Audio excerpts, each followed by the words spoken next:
Bueno, vamos a hablar con Ruth Luque, que es vocera de Juntos por el Perú y miembro de la Comisión de Ética. ¿Cómo está, congresista? Gracias por estar con nosotros. Buenos días, ¿cómo está usted? Antes de entrar directamente al tema de fondo, del tema de la renegociación con respecto al gas de camisea, esto ha producido diversas reacciones. La congresista Chirinos ha puesto una moción para citar al presidente del Consejo de Ministros, pero el vocero de Renovación Popular ha ido mucho más allá y ha dicho, ya nos olvidamos de la interpelación a Guido Bellido y vamos directamente con la censura. ¿Esto se puede, congresista? Bueno, está regulado, ¿no? En el reglamento del Congreso. Sí, es una facultad. Es una facultad ir directamente a la censura sin pasar por la interpelación. Esa es nuestra duda, porque nosotros creemos que no. Teníamos entendido y creíamos que para llegar a la censura antes se tenía que pasar por un proceso de interpelación. Bueno, eso tiene que ser aprobado, ¿no? Tiene que haber una votación respectiva y sí, eso tiene que ser puesto en consideración al Pleno del Congreso. Claro, pero ¿qué dice el reglamento? Queremos saber si usted nos puede responder a nuestra duda. Nuestra duda es, nosotros teníamos entendido que para llegar a una moción de censura, primero, de todas maneras, se tenía que pasar y, como usted dice, votar, pero la moción de interpelación, primero que una moción de censura. ¿Esto es así o se puede pasar directamente a una moción de censura? Mire, el reglamento del Congreso, si no me equivoco, habla primero de previamente una interpelación, ¿no? Que el congresista presenta su pedido, incluso esto pasa con un conjunto de preguntas que tendría que absolverse, ¿no? Y está previamente sometida al Pleno, ¿no? Que hay una votación previa que se tiene que cumplir, ¿no? Entonces entiendo que cuando se refieren al tema de la censura, se refieren a que estarían proponiendo que pase por este procedimiento. No. Lo que pasa es que sí, Jorge Montoya lo que ha dicho es... Jorge Montoya lo que ha dicho es... Ya no nos interesa la interpelación. Ya pasamos por encima de la interpelación y vamos directamente a una moción de censura. Eso es lo que ha dicho. Bueno, no considero que tenga que ser así, ¿eh? Tendría que previamente ser debatido por el Pleno del Congreso de la República, ¿no? Sí, a nosotros nos parece absolutamente lógico que tiene que haber primero una interpelación y luego una censura, porque la censura funciona como un castigo, ¿no? O sea, digamos como una sanción, como una desaprobación. Mire, lógicamente el artículo 83, sí, el artículo 83 del Congreso de la República, digamos, establece el procedimiento de interpelación, ¿no? Se puede realizar a cualquier ministro, a cualquier integrante del Consejo de Ministros, ¿no? Y lo que habla es, digamos, de tres pasos, ¿no? Uno, el pedido de interpelación, que se formula por no menos de 15% de número legal de congresistas y acompañada del respecto pliego interpelatorio, y esto digamos, tiene preferencia en el orden del día, ¿no? Como en algunos casos sigue viendo. Conforme a eso, lo que se menciona que también para la admisión de esa moción de interpelación, ¿no? O sea, una vez que se ha hecho el pedido y para su admisión, se requiere el voto de no menos el tercio de congresistas hábiles, ¿no? Y esta se efectúa en la siguiente sesión a la que se dio cuenta la moción, ¿no? Y conforme a eso, el Pleno del Congreso determina el día y fecha en el cual el ministro contesta la interpelación, ¿no? Correcto. Y que no puede realizarse en ningún momento antes del tercer día siguiente a la votación ni después del 10º. Eso es, digamos, y eso está detallado en el artículo 83 del reglamento del Congreso. Ahora, estableciéndose los votos para primero el pedido, la admisión, la interpelación, la probable censura como última instancia, y mirando correlación de fuerzas, ¿le alcanzaría a la oposición, por decirlo de alguna forma, los votos para pedir la interpelación y luego censurar al señor Bellido, al gabinete Bellido? Mire, no sé cómo están el conjunto de las fuerzas, de las distintas fuerzas políticas en el Congreso, pero como hemos visto, digamos, para que pueda prosperar, se necesitaría o que Acción Popular, su efecto, Alianza por el Progreso, estén de acuerdo, ¿no? Nos hemos dado cuenta que, digamos, un poco el conjunto de votos que determinan. Así que ustedes en Juntos del Perú van por la interpelación. Mire, nosotros hemos dado la cuestión de confianza, ¿no? Nosotros siempre hemos afirmado por la necesidad más bien de generar condiciones y garantizar que haya un primer año en el gobierno que se asiente, pueda desarrollar sus funciones como lo hace cualquier gobierno que está iniciando. Correcto. O sea, no estarían de acuerdo con la interpelación. No se dio una reunión de bancada respecto a este punto, pero nosotros partimos por el principio general en el cual nos hemos afirmado. Correcto, ¿no? Nos da una cuestión de confianza y hemos señalado claramente que cualquier interpelación tiene que ser sobre la base de las decisiones funcionales que se ha hecho y que exista un control político responsable.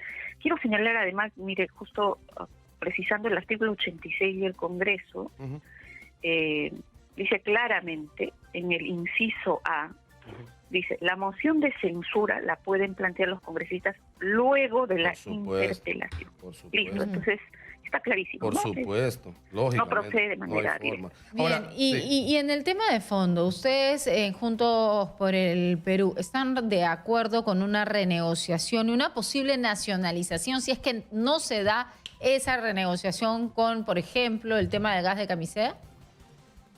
A ver, nosotros, si recordarán, durante la campaña, que fue la campaña presidencial que participamos, nosotros planteamos, de hecho, este tema, ¿no? Nosotros cuestionamos que tanto el sur de nuestro país, la Sierra Central, no exista un proyecto de masificación del gas natural, porque bien se sabe que la masificación, en todo caso el gas, ¿no es cierto?, natural, ha venido sirviendo principalmente a Lima, ¿no?, que es en el territorio en el cual se ha concentrado una masificación de tipo domiciliario, ¿no? Y en el caso de las regiones es absolutamente nada, y creo que lo que indigna, cuestiona es en el caso del sur. Nosotros en el sur, pese a ser dueños del recurso, particularmente en Cusco, yo que soy de Cusco y he estado ahora en semana de representación, el gas, el balón de gas, ¿no es cierto?, que consumimos se ha disparado incluso en el lugar cercano al proyecto, que hacía 100 soles.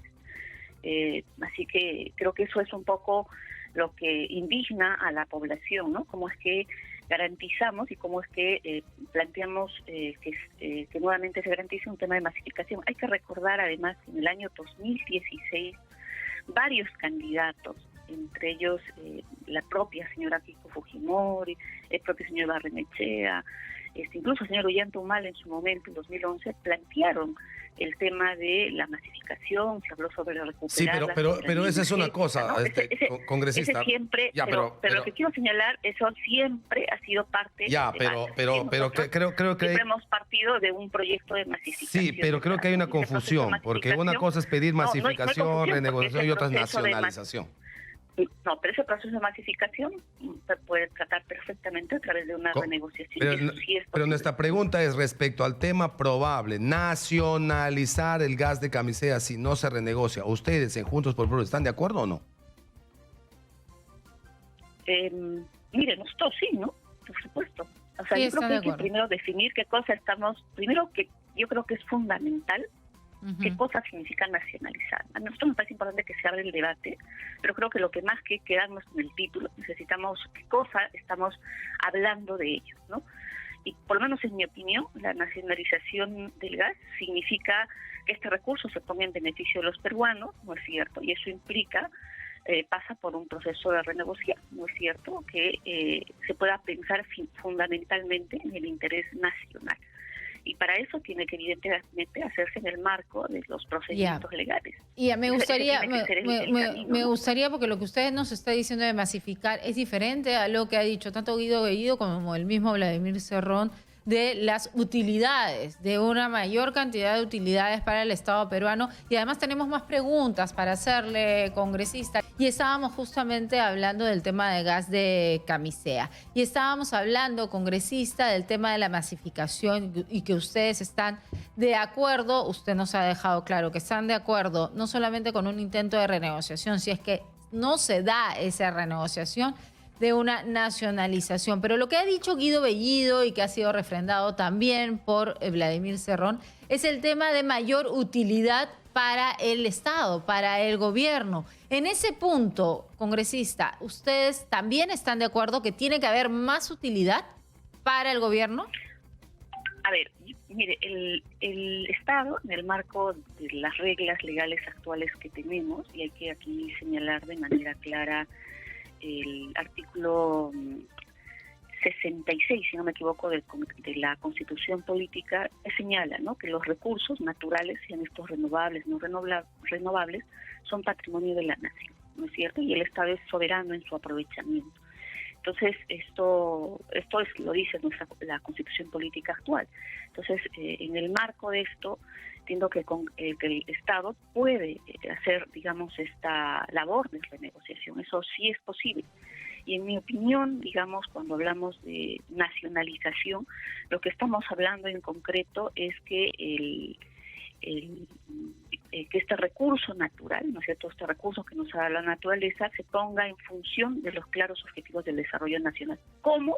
Desde mi punto de vista, desde una estrategia de masificación, que de hecho se ha venido dando ya en nuestro país, pero que es algo que se ha ido generando de manera trunca, ¿no? Eso es que hemos tenido problemas en el gasoducto surandino, todo el debate que hubo alrededor de la planta de fraccionamiento de Quepaciato, se ha planteado incluso el debate de cómo hacemos ductos, ¿no es cierto?, que puedan contemplar a distintas regiones. Incluso se habló de una estrategia en su momento de las famosas 8 regiones del sur, ¿no?, que permita abastecer. Incluso en un momento uno planteó que si eso demora, que se plantee un acuerdo binacional de Bolivia, etcétera, ¿no? Yo creo que, y entiendo que el presidente de la República ha aclarado a través de un tuit, yo creo que aquí sí sería importante que más allá del tuit, tiene que haber una propuesta, digamos, clara de ese cómo, ¿no es cierto? De ese cómo.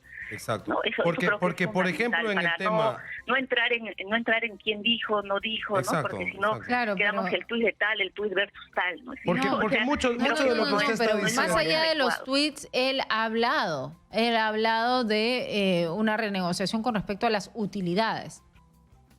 Sí, miren, yo particularmente estoy de acuerdo. A mí me parece que es fundamental que el Estado, en el marco de las funciones que tiene... ¿Pero cuánto más? El Estado sí puede hacer un proceso de nacionalización, sí puede hacer un proceso de renegociación. Y en el marco de eso puede plantearse una estrategia de masificación. De hecho, yo pero en el tema de masificación creo que no hay discusión. Yo le estoy hablando de la ganancia, porque muchas veces se habló en campaña de una ganancia de 70-30, ¿no? Cuando nosotros 80-20, hoy día hemos tenido una entrevista y nos han dicho que entre la ganancia y el impuesto está ganando el Estado alrededor del 50%. ¿Le parece eso ¿Le parece que debe ser, como se dijo en campaña, hasta el 70%? ¿Usted cree que la inversión privada va a aceptar eso? ¿Usted cree que se debe luchar por más ganancia aún de la que ya tenemos?